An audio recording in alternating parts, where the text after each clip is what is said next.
Good afternoon. I'd like to introduce myself 10 seconds. My name is Albert Fortell. I'm an actor and writer from Austria.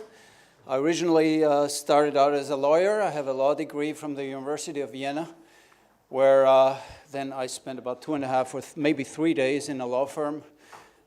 Decided to go into acting and was lucky enough to be accepted as at the most prestigious acting school that we have in Austria. They also have another branch here in Berlin called the Max Reinhardt School of Dramatic Arts. And then I spent quite some time on stage and decided one day to go to LA, try my luck there.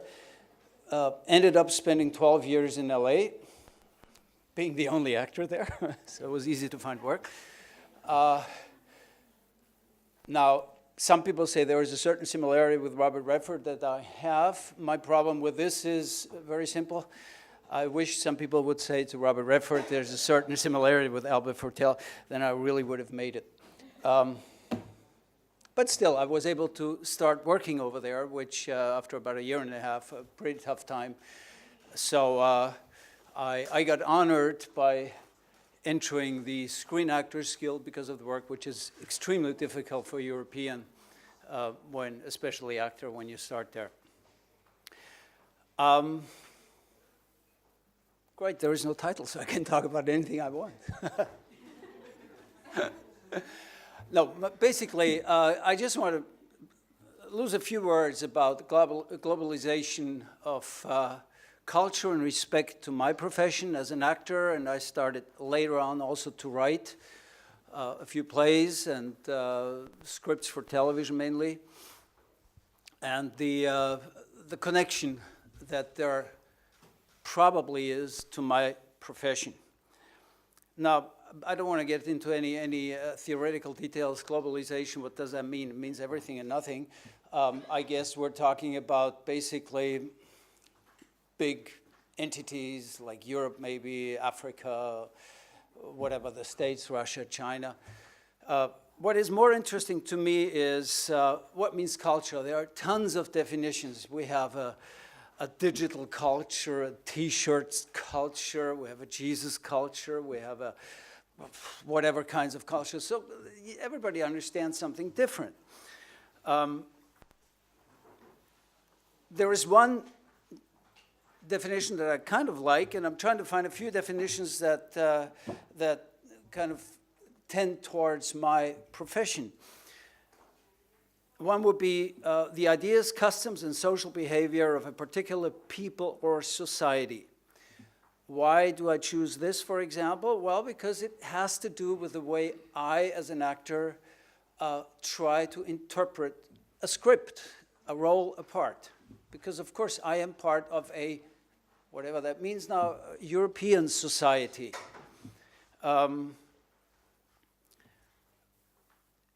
Another definition very often is it's like an iceberg. You have, on top of it, you have language, food, clothing, things that we see on people. Beneath that, we have styles of communication, beliefs, courses of conduct, and perceptions. We as actors have the ability, or should have the ability, I should rather say, to work in both fields. Meaning, of course, we have the language, but we also have the styles of communication by the way we, again, interpret a role.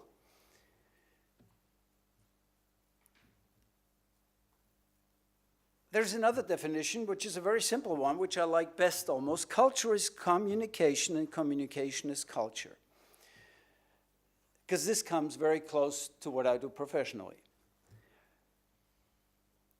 Now, the various parts that are relevant for acting, for example, social organization.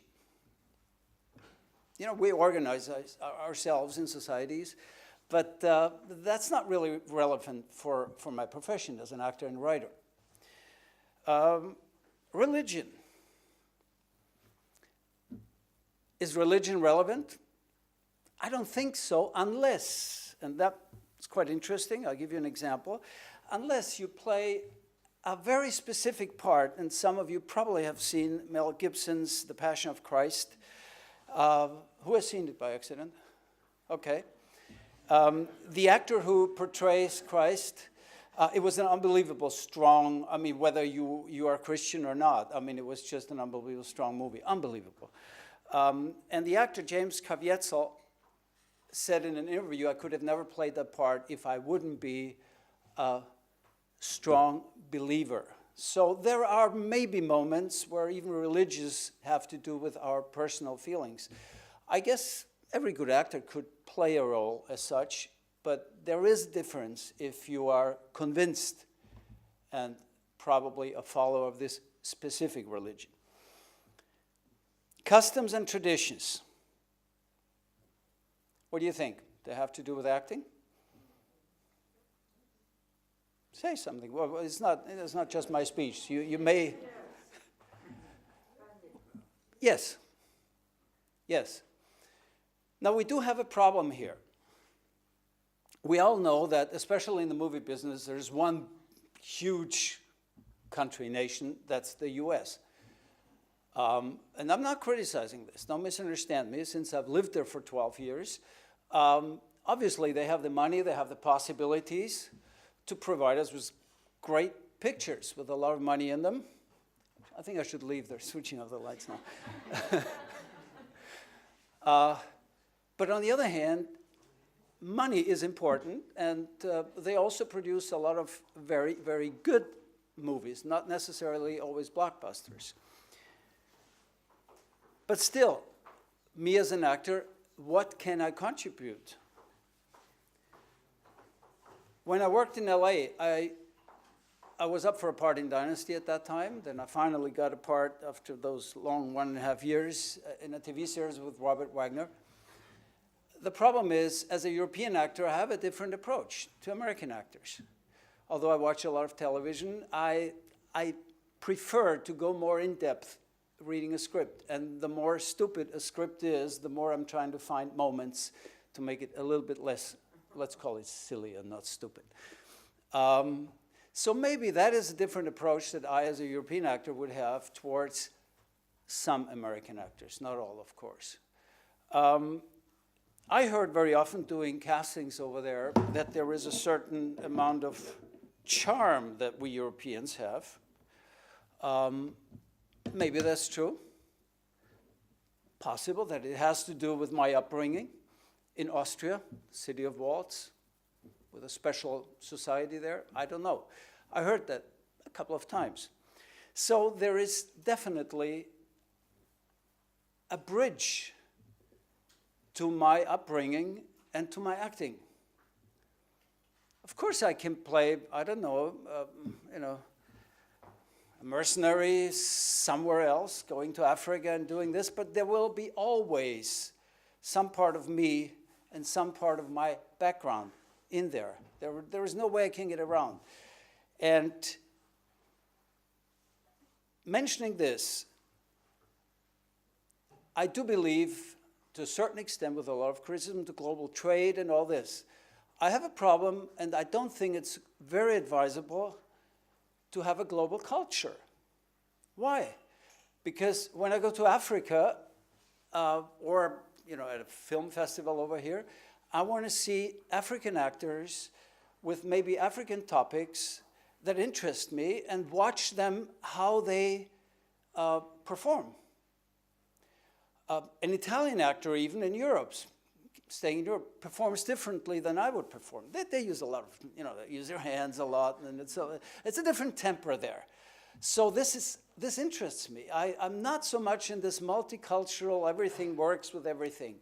I think it is more interesting for me personally, and this goes for art, this also goes for music to a certain extent, of course, to see regional differences. This starts with little regions and, of course, extends to large continents even.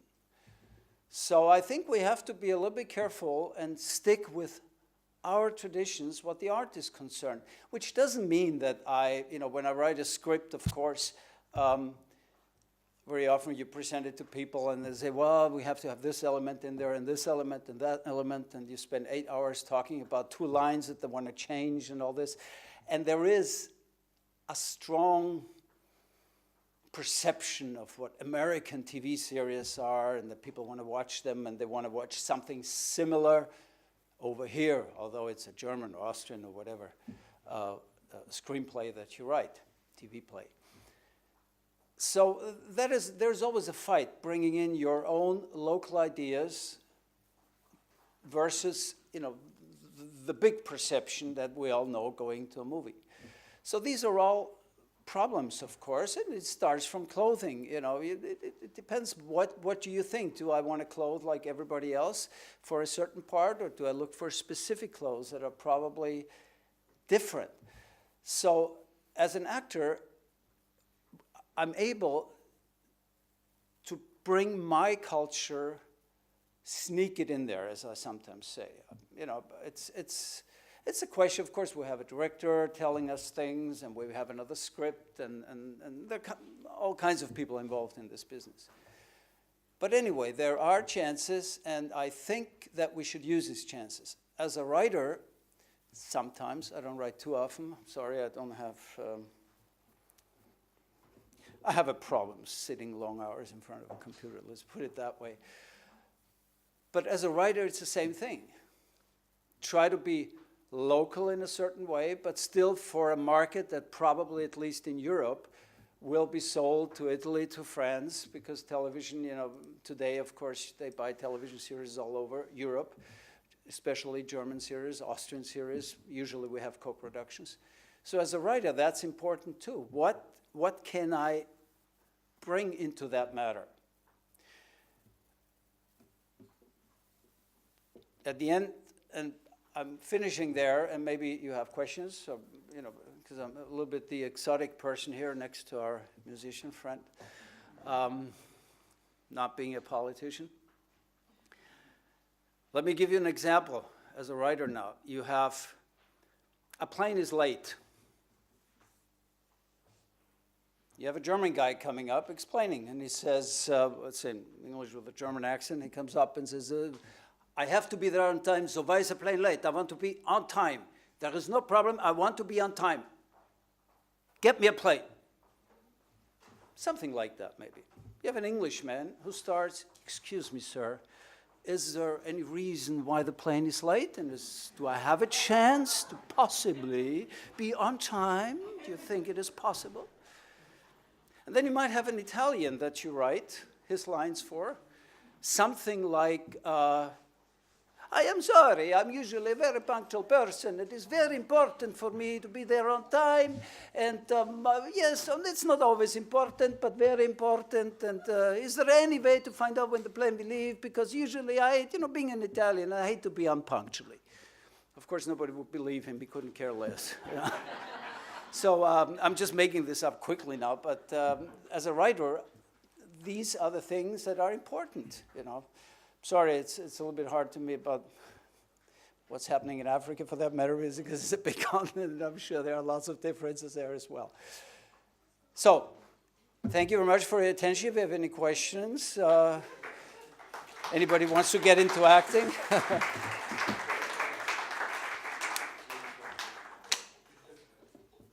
Yes, go ahead. I'm sorry.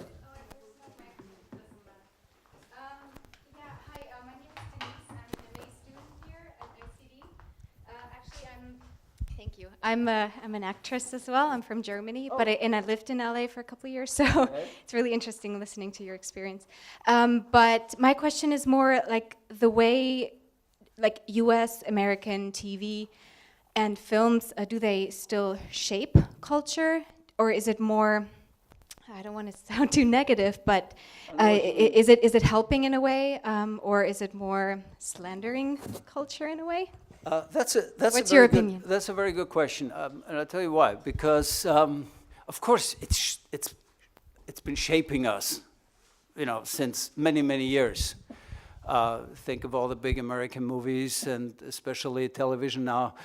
And of course, we're copying to some extent what they're doing over there. You watch German television, for the ones of you who speak German, you know, they have a series like Autobahnpolizei. You watch them, there's a lot of explosive cars. They're putting a lot of money in there, and that could be, and they're doing it very well. And that could be, of course, a television series that runs in the States as well. But what is happening lately, for example, in Austria, and that goes for Germany too, that there is a strong emphasis now in that more local direction, which makes it for writers, actors it's a little bit different, but for writers, a little bit more difficult because you stick to a certain norm. Americans love norms. You go to a script seminar and the first thing you learn is how many pixels your letters should be, what's the size of the script, and you have to stick to this, otherwise an agent wouldn't even take your script. This we don't have over here. Yeah, there are certain norms that you have to deal with when you write a script, but it's not exactly so and so many inches and whatever. Americans love that.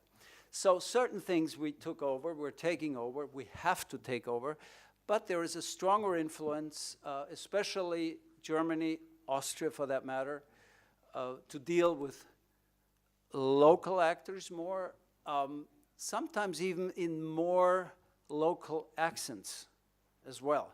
That's an important part, because that in the States is no problem. You have a guy from Texas, you have from somewhere else, he speaks his accent. Germany is difficult, because we as Austrian actors, we have to try to have this elevated German way of speaking and not the more lazy, we're the Americans in the German-speaking area in Austria, so we have a more lazy way of speaking. Germans still have a hard time if somebody comes with an Austrian accent acting over here, so we have to kind of elevate our language. So both is happening actually in a way. Of course, America has paved the way to, you know, a lot of technical things that renovation that work due to money that they just have to try things out, and also the way they deal with it. I mean, there's no question, you can't just deny that. But localization is becoming more important. Sorry, yes? Sorry, sir. Yeah, I was going to ask you about the element of culture. You said my culture always sneaks in. Is that intentional, like you want to introduce your culture into your acting, or is it part of your character that you cannot help it?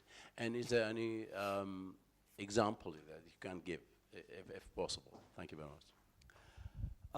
Thank you. Good question too.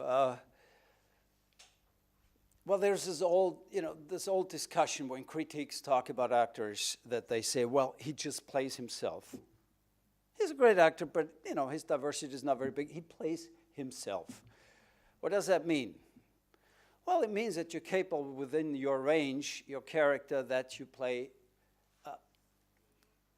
what's there for you. You know, a lot of comedians, when they get into acting, they're very narrow with what they're able to do, because they do their comedy. Once they get into more serious acting, it still stays the same what they've done. If you consider yourself a good actor, then you should be able to step over that line. Nevertheless, definitely, there is always a big portion of my upbringing in there, of my background, partly the training, the teachers that we have, but that goes for everything, studies as well, you know. There's a strong influence. So I cannot separate myself from myself, if that answers your question. The question is, I can step over a line, but separating myself from myself means leaving my culture, my background, everything behind. That's basically not possible. Robert De Niro wouldn't be able to play, I don't know, some guy up in the Austrian mountains being a ski instructor. I mean, this is a pretty silly example, but you know, even if it would have a double and do it very well, it'd be Robert De Niro being the American guy who's done a lot of mafia movies and all this. He can't step over that line. Definitely not, as much as I love him. That's just, there are limits, I personally think, and haven't seen any other examples.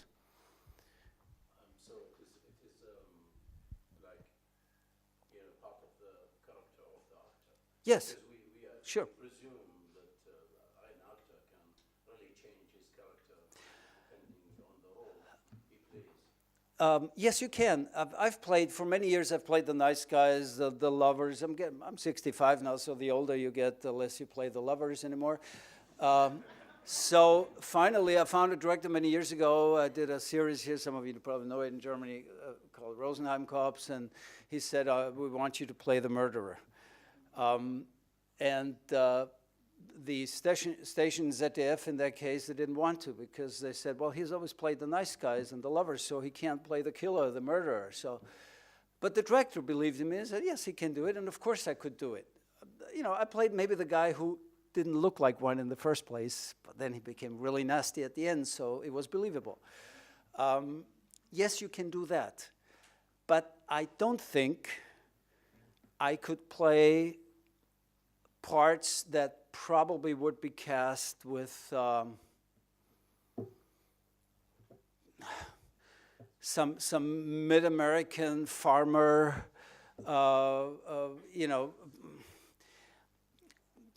because that's just not within me.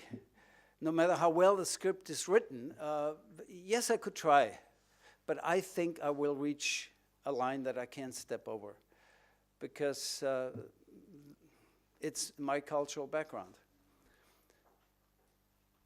Well, as far as that's concerned, that role, there are many immigrants to the United States who come from Austria and probably went and farmed, and you just have to follow their lead with the accent and everything. I think you do rather well. Well, as I said, I spent 12 years, I decided to raise my family back in Vienna again. I have a question. Yes, sure, go ahead. There was, my whole life, I've been watching what you would term, when you talk about European actors, you're talking about actors with fair skin, right? More or less. Not necessarily. Well, not necessarily, but in the main. Well, it can be your skin if you were brought up in Vienna. Well, we know that. If your background is, it's a good question. I mean, what I'm driving at is I spent most of my life looking at European or American white actors playing Chinese, playing Othello, playing the king of Egypt, or a pharaoh, playing all of these very, I know what you mean. Yes. various and sundry roles. Two-part question. Have you ever played a role outside of your ethnicity? And the other part of that question is, why does this continue to persist? Not that I'm against an actor taking on any role. I'm definitely for that. But there seems to be a system in place that encourages that type of behavior. Like, for instance, in the 20s and the 30s, the 40s, the 50s, I even saw some information on John Wayne playing Genghis Khan. I don't know if you know. Well, it's true. It's really true. It's true. And how much has changed? Although we had a recent release of some Ten Commandment kind of like picture that was produced with no people from the ethnicity being represented. How does that still persist, and how does it work? You know that this is not really a new question, of course. This has been going on for a long time. No, to answer this, actually, it's very simple. By the way, I never played Genghis Khan. I'm sure I would be cast for it. The answer is money. And I don't mean this necessarily in a negative sense. You have, if you go into the big movie business, you have so-called bankable actors. Okay, so when the guy says yes, you get the first $5 million or $10 million easily. De Niro says yes, or whoever just has a publicity divorce happening. Whoever says yes, you get more money if he's a bankable actor. So obviously, it's not that important anymore whether he has the ethnic background or not, because which is understandable in a way, you know. You hire an important, let's say a very well-known Indian actor, African actor, he's not going to be bankable worldwide. And that's just the way it is, whether we like it or not. Well, Omar Sharif, yes. Well, I mean, but there are names that are the exception to the rule. But I agree. I wish it would be, you know, he was a great guy, besides being also a great bridge player. But I don't play bridge, no. I don't have the money. He lost most of it there.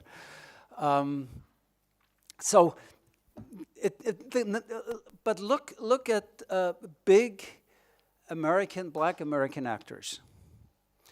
There's quite a number in the last recent years that became bankable actors. Besides the fact, of course, that they were good actors, no question.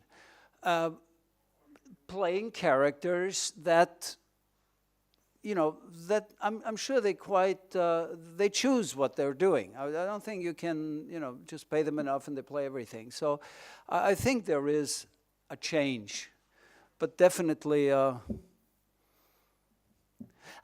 On the other hand, I don't think today you would have somebody play Alexander the Great. Well, Alexander the Great is a bad example because an American actor who played him who didn't really look like a Persian.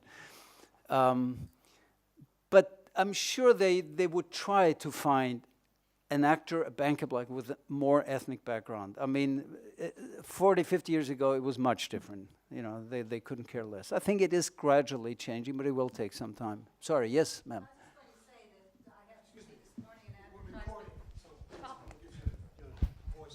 This is just a small point, but this morning I happened to see an advertisement for a film with Will Smith. Now there's box office money. And my impression from the advertisement, does anybody know the film I'm talking about, was that the role he was playing wasn't a racial role at all. It was just a husband and wife situation. And I think more and more that's happening. So that gradually it will change, and maybe, who knows, sometimes we'll have Othellos that look right. They'll be the Moor of Venice, right? Will Smith is a good example because he's been playing Western heroes too. Don't forget that. I mean, a Western hero played by a black actor was absolutely not possible 15 years ago, even, you know. So I think it is changing, but of course, you know, it will take some time because there's always money involved. You have a character and he sells at the box office, then you hire him. And let me tell you just another example, which has nothing to do with ethnic background, but I was supposed to do a big television series in South Africa, an European international series, star in it. Sadly enough, the production company got bankrupt, so here we are signing a contract. It didn't help me much. But for example, it was a German-Austrian, they were the main money givers into this. And then the French came in, and suddenly there was a German actress to play the co-leading part with me. No way, it had to be a French actress now. That's also another issue.